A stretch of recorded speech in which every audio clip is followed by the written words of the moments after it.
दोस्तों, मैं जानता हूँ आई लव यू सुनने के बाद बहुत से लोग सातवें आसमान में उड़ने लगते हैं। लेकिन किसी ने कहा है कि प्यार में पड़ना दुनिया के सबसे खतरनाक नशा कोकेन से भी खतरनाक है, क्योंकि इन दोनों का ही दिलो दिमाग पर बहुत ही घातक असर होता है।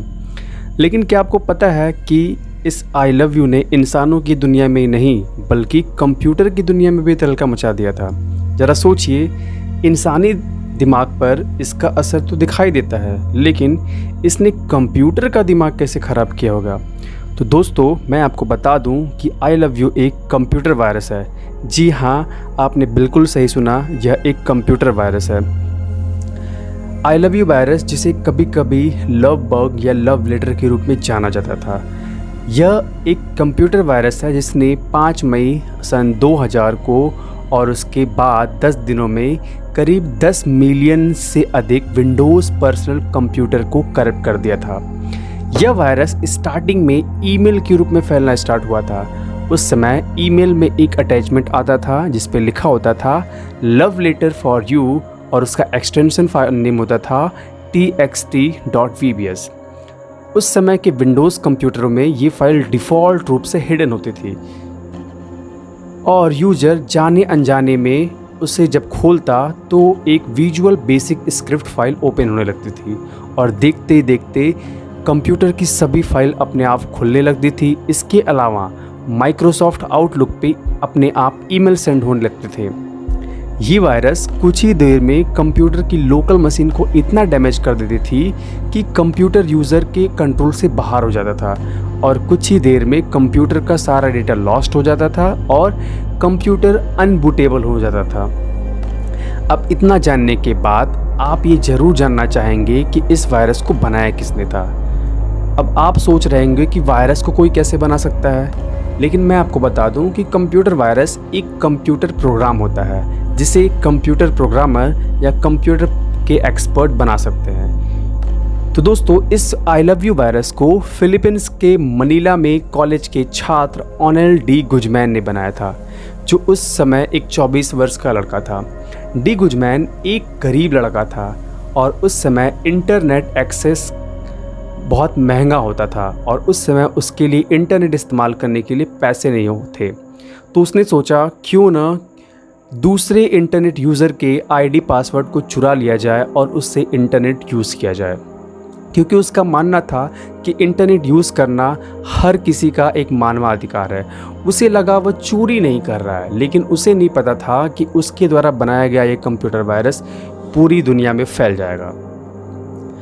दोस्तों, उस समय विंडोज़ ऑपरेटिंग सिस्टम में विंडोज़ 95 हुआ करता था और यह I love you virus Microsoft visual basic में लिखा गया एक प्रोग्राम होता था जो कंप्यूटर से कनेक्टेड ड्राइव में आसानी से फैल जाता था और सभी फाइल के एक्सटेंशन को MP3, MP2 और DOC फाइल में बदल देता था। उसके बाद यूज़र किसी भी फाइल को अगर ओपन करता था तो उसका कंप्यूटर पहले हैंग हो जाता था, तो उसे लगता था कि उसका कंप्यूटर कुछ देर में खुल जाएगा, लेकिन कुछ ही देर बाद उसका कंप्यूटर रीस्टार्ट होने लगता था और वो फिर ऑन ही नहीं होता था। इसका मतलब कि उसका कंप्यूटर अनबूटेबल हो जाता था।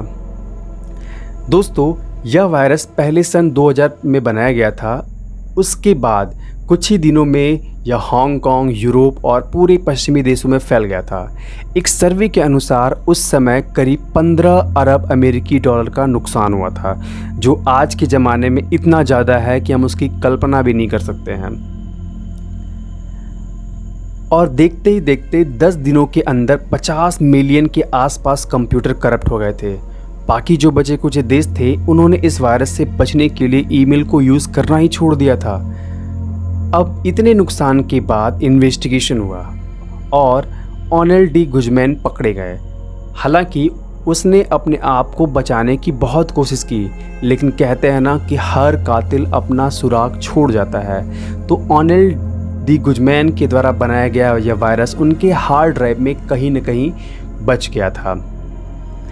इसके बाद यह डिसाइड करना मुश्किल हो गया कि उनके अपराधों के लिए उनको क्या सज़ा दी जाए, क्योंकि उस समय फिलीपींस में इस तरह के कंप्यूटर वायरस को बनाने के खिलाफ कोई कानून नहीं था, क्योंकि माइक्रोसॉफ्ट ने कभी सोचा भी नहीं था कि ऐसा भी कभी हो सकता है और आई लव यू वायरस के निर्माणकर्ता को वार्निंग देकर छोड़ दिया गया और फिलीपींस में कम खर्च में इंटरनेट प्रोवाइड करने का ऐलान कर दिया गया।